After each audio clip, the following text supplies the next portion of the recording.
Bonjour à tous, dernier jour de compétition ici à Uzès pour les jeunes chevaux d'endurance et nous ne pouvions évidemment pas quitter la grande semaine de l'élevage sans rencontrer un éleveur.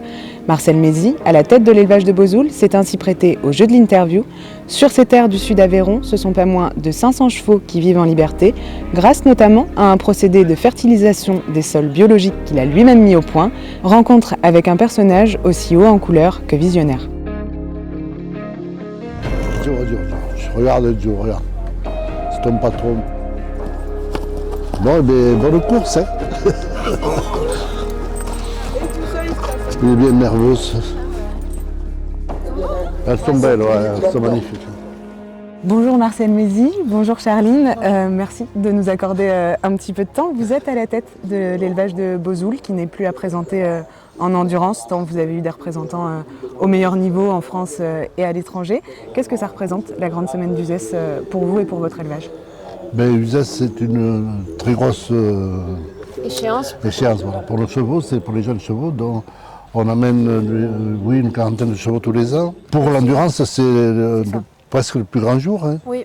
Voilà, pour les jeunes chevaux, c'est vraiment, oui, voilà. C'est vraiment un passage obligatoire voilà, pour vous. Tout à fait, travail de l'année. Et vous aviez des chevaux sur toutes les générations cette année, avec des cavaliers différents, dispatchés dans des écuries différentes. Voilà. Avec qui vous travaillez et comment vous choisissez qui va chez qui? Comment ça se passe? Là, c'est Charlie qui s'en occupe un peu. C'est vrai qu'on a beaucoup de partenaires. Ça fait des années qu'on travaille avec ces gens, pour la majorité. Et puis, on a quelques nouveaux entraîneurs qui sont rentrés parce qu'on a de plus en plus de chevaux. Voilà, on essaie de choisir nos entraîneurs qui mettent nos chevaux en avant, bien sûr. Ouais. On n'aime pas que nos chevaux aient mal, quoi. On prend soin à bien les placer, en fonction de chaque cheval, de l'orientation qu'on veut lui donner. On choisit, on a des cavaliers qui sont plus sur les jeunes chevaux, le débourrage des jeunes chevaux, puis d'autres qui ont des chevaux de CEI. C'est vrai qu'à Uzès, on réunit beaucoup de nos entraîneurs et ça permet à Marcel de les voir.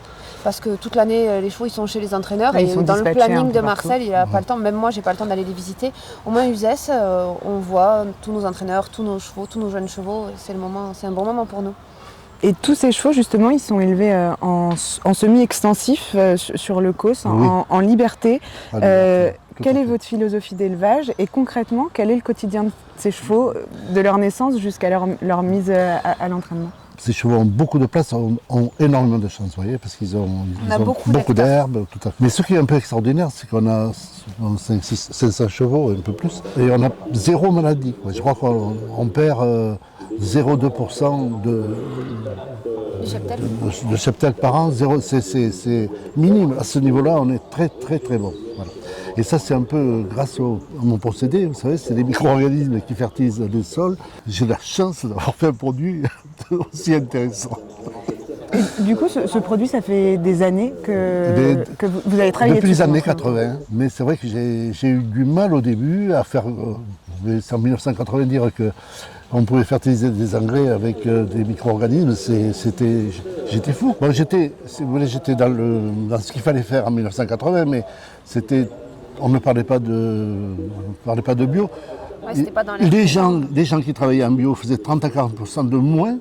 Et aujourd'hui, moi, j'ai des éleveurs qui, en travaillant avec mon procédé, ont doublé leur cheptel sur la même surface, quoi. Bon, la chance que j'ai eue, je vais vous dire, la grosse chance que j'ai eue, j'ai 81 ans, et c'est d'avoir pu le vivre au départ et puis de le suivre maintenant, quoi, hein. Ça fait, de voir l'évolution et l'aboutissement des choses. Ça, c'est une chance. Ouais. Et une dernière question, d'où vous vient cet amour pour les chevaux arabes?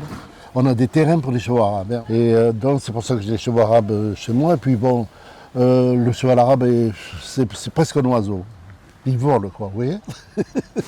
Et puis, j'avais un étalon Farid, hein, que j'ai monté pendant 20 ans. C'est des chevaux extraordinaires, franchement extraordinaires.